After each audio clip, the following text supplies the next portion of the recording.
very important message to Zoroastrians.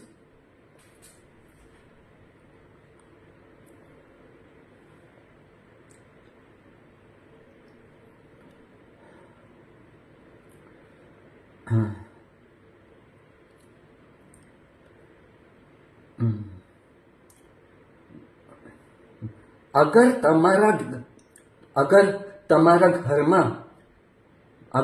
તમારા ઘરમાં औलाद છે, કોઈ औलाद છે, અગર ઝોરાસ્ટ્રિયન્સના ઘરમાં કોઈ औलाद છે, છોકરો એ છે સારો છોકરો, પણ એ છોકરો તમારો જે છોકરો કામ ધંધો નથી કરતો તે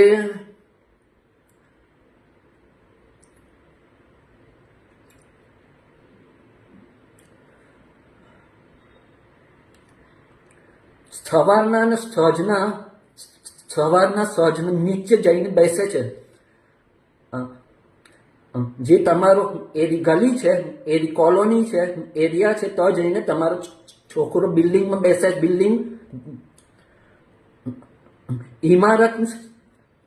ઇમારતની સીડી પર બેસે છે.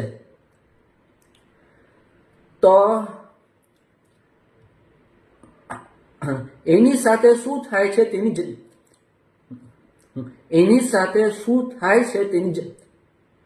એની જાણકારી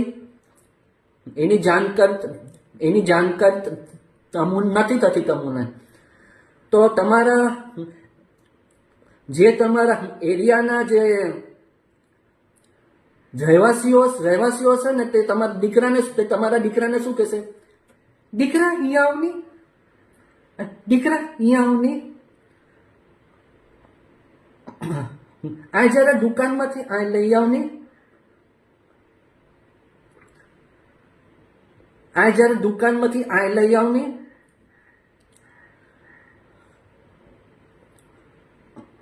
અમારા જે નાના છોકરાઓ છે તેની સાથે જરા દુકાનમાં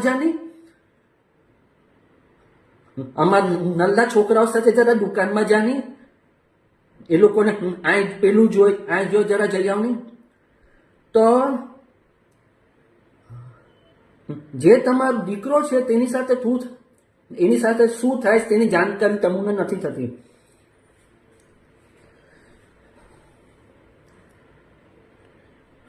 ને તમારો દીકરો જે છે તે શું સોચે કે એની સાથે સારું કોઈ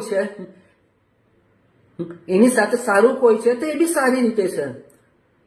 એની સાથે સારું છે તો એ બી સારી રીતે છે. તો તમારા રહેવાસીઓ હશે તે જે તમારો દીકરો હશે તેને કહેશે કે દુકાનમાંથી આ લઈ આવ, પેલું લઈ આવ. તેમ એવું થતા કેટલો બધો ટાઈમ થઈ જશે, કેટલા વર્ષ, 10 વર્ષ થઈ જશે, 15 વર્ષ થઈ જશે.